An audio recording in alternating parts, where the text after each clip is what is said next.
जय मसीह की। कुछ कार्य उन्हें सौंपा गया है और वो कार्य क्या है? उनका कार्य यही है कि वो कहते रहें पवित्र पवित्र पवित्र, अर्थात परमेश्वर की पवित्रता का बखान अपने होठों से, अपने जुबान से वे कहते रहें। ये वो लगातार कर रहे हैं। और पुकारने वाले के शब्द से डेवड़ियों की नींवें डोल उठी और भवन धुएं से भर गया। जब उन्होंने पुकारा, जब उन्होंने आवाज दी पवित्र पवित्र पवित्र, तो वहां पर कुछ चमत्कार होने लग गया। और वो चमत्कार क्या हो रहा है वहां पर?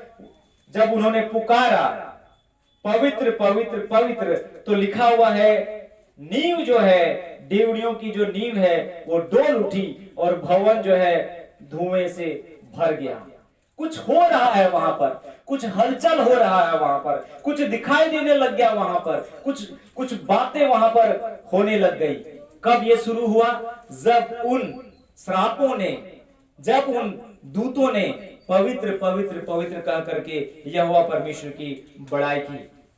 तब आगे क्या होता है? तब मैंने कहा। तब किसने कहा? यशायाह ने कहा। अब यशायाह क्या कहता है यहां पर? हाय हाय मैं नष्ट हुआ, क्योंकि मैं अशुद्ध होठ वाला मनुष्य हूं और अशुद्ध होठ वाले मनुष्य के बीच में रहता हूं, क्योंकि मैंने सेनाओं के यहोवा महान राजाधिराज को अपनी आंखों से देखा है। किसने किसको देखा? यशायाह ने परमेश्वर को देखा। और जब देखा तो उसको एहसास हुआ, उसको पता चला कि उसकी क्या दशा है, उसका क्या एटीट्यूड है, उसका क्या स्वभाव है, उसकी क्या वजन है, उसमें कितना वजन है, वो अपने आप को समझ पाया। कहता है यशायाह, कहता है तब मैंने कहा, अर्थात यशायाह ने कहा इन बातों को देख करके, कहा हाय हाय मैं नष्ट हुआ। यानी मैं कैसा व्यक्ति हूं? कहता है क्योंकि मैं अशुद्ध होठ वाला मनुष्य हूं। उसको एहसास हो गया, उसको मालूम चल गया कि मेरे होठ अशुद्ध हैं। ये यशायाह का अनुभव है। परमेश्वर की उपस्थिति जब आ गई तो यशायाह को मालूम लगने लग गया उसके अंदर में क्या क्या कमी है।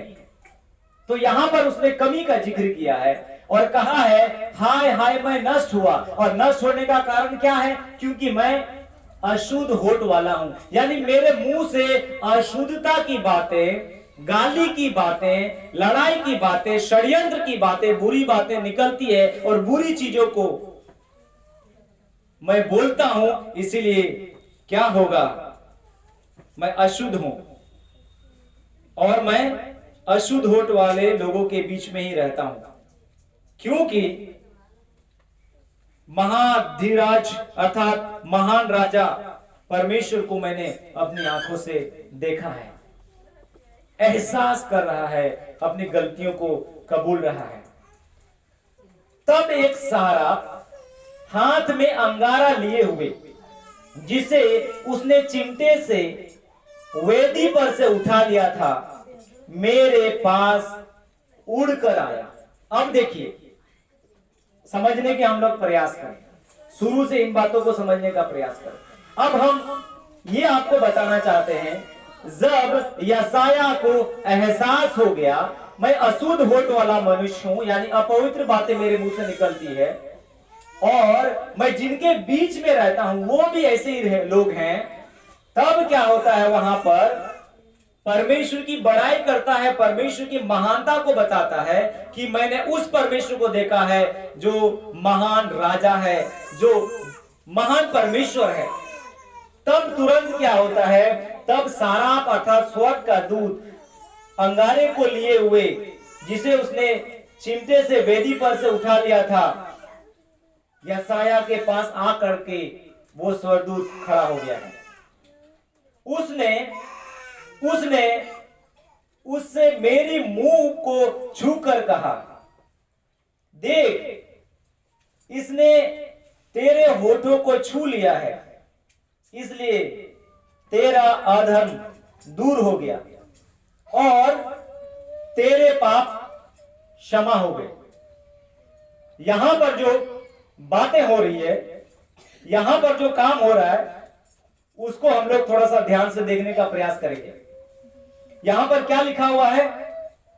उसने उससे मेरे मुंह को छू कर कहा, देख, इसने मेरे होठों को छू लिया है, इसलिए तेरा अधर्म दूर हो गया और तेरे पाप क्षमा हो गए। वहां पर जब स्वर्गदूत आ जाता है किनके पास? यशायाह के पास। तो यशायाह का जो अंगारे को लेकर के वो स्वर्गदूत आया था, तो उसमें उसके मुंह को छुआ जाता है, उससे उसके होठों को छू लिया जाता है और यह कहा जाता है कि तेरा अधर्म दूर हो गया और तेरे पाप भी क्या हो गए? क्षमा हो गए।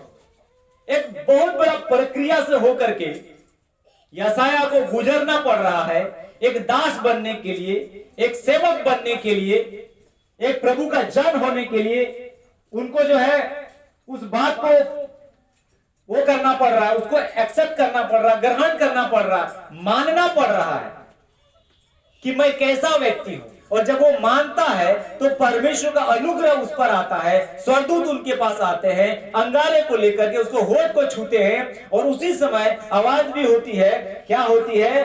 अधर्म तुम्हारा क्या हो गया है? अब दूर हो गया और तुम्हारा पाप भी क्षमा हो गया।